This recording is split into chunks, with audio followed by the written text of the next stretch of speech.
அனைவருக்கும் தினு tech tourism channel தினேஷின் அன்பு வணக்கங்கள்.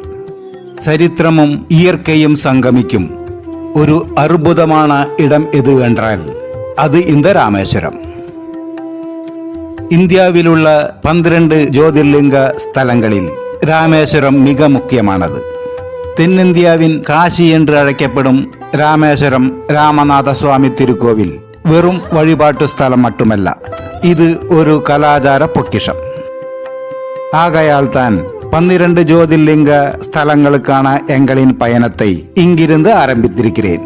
12 ஜோதிர்லிங்க கோவில்களையும் வீட்டில் இருந்தபடியே எங்களின் வீடியோக்கள் வழியாக நீங்கள் தரிசிக்கலாம்.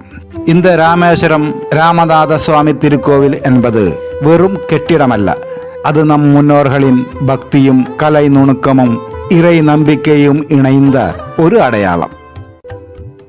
உங்கள் வாழ்க்கையில் ஒரு முறையேனும் தரிசிக்க வேண்டிய ஒரு புண்ணியஸ்தலம் இது. இன்று இந்த பதிவில் இத்திருக்கோவிலின் பெருமை, வரலாறு மற்றும் ஆச்சரியமூட்டும் தகவல்களை பற்றி விரிவாக நாம் பார்க்க போகின்றோம். உலகிலேயே மிக நீண்ட பிரகாரங்களை கொண்ட கோவில். சுமார் 1212 தூணுகளை கொண்ட இந்த நீண்ட மண்டபங்கள் காண்பவரை பிரமிக்க வைக்கும். ஒவ்வொரு தூணும் நுணுக்கமான சிற்ப வேலைப்பாடுகளுடன் கூடியது. ஒரே கல்லில் செதுக்கப்பட்ட சிற்பங்கள் இக்கோவிலின் ஒவ்வொரு மூலைகளிலும் உயிருடன் இருப்பது போல் தோன்றும்.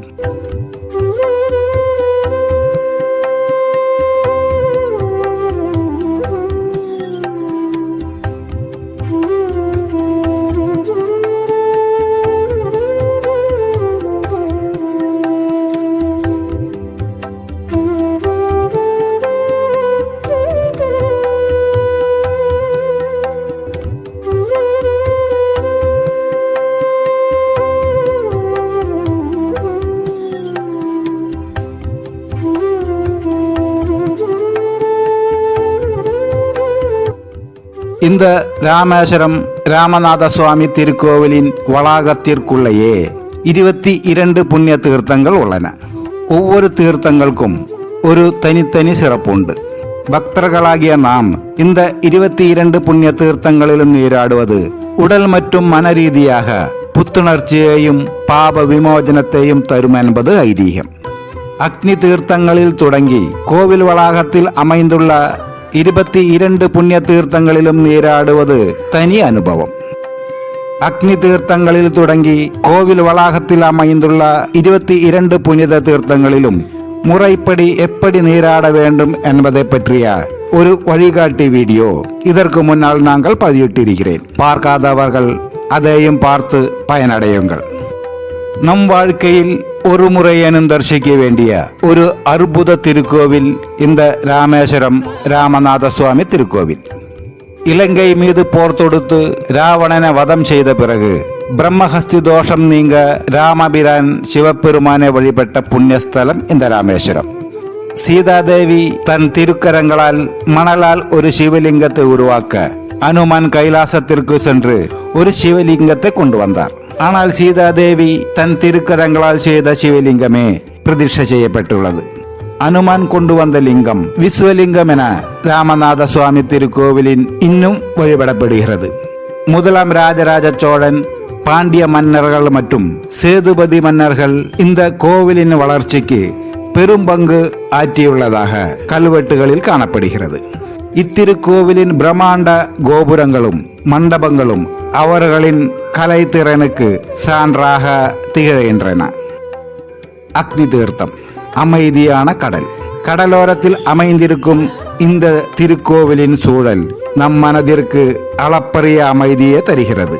காசிக்கு சென்று கங்கையில் நீராடி ராமேஸ்வரத்தில் ராமநாத சுவாமியை வழிபடுவதுதான் புனித பயணத்திற்கு முழுமை சேர்க்கும் என்பது ஐதீகம். நேயர்களே, ராமேஸ்வரம் ராமநாத சுவாமி திருக்கோவில் என்பது வெறும் கெட்டிடமல்ல, இது நம் முன்னோர்களின் பக்தியும் கலை நுணுக்கமும் இறை நம்பிக்கையும் இணைந்த ஒரு அடையாளம். உங்கள் வாழ்க்கையில் ஒரு முறையேனும் தரிசிக்க வேண்டிய ஒரு அற்புத புண்ணியஸ்தலம். ஒருவரின் வாழ்க்கையில் சிவபெருமானின் புகழ்பெற்ற 12 ஜோதிர்லிங்க கோவில்களையும் தரிசிப்பதென்பது மிகப்பெரிய பாக்கியம். அந்த பாக்கியத்தை உங்களுக்கு நாங்கள் இறைவனின் அருளால் ஏற்படுத்த இருக்கின்றோம். வரும் வீடியோக்களில் 12 ஜோதிர்லிங்க திருக்கோவில்களையும் நாங்கள் பதிவிட இருக்கின்றோம். ஆகையால் தீனுடெக் டூரிசம் சேனலை மறக்காமல் சப்ஸ்கிரைப் செய்து வைத்துக் கொள்ளுங்கள். இந்த பதிவு உங்களுக்கு பயனுள்ளதாக இருந்திருக்கும் என்று நம்புகிறேன். நீங்கள் ராமேஸ்வரம் சென்ற அனுபவம் உண்டா? கமெண்டில் சொல்லுங்கள். மேலும் உங்கள் கருத்துக்களையும் விமர்சனங்களையும் கமெண்டில் பதிவிடுங்கள். அடுத்த பதிவில் சந்திக்கும் வரை தீனுடெக் டூரிசம் சேனல் தினேஷின் அன்பு வணக்கங்கள். தேங்க்ஸ் ஃபார் வாட்சிங். Bye by.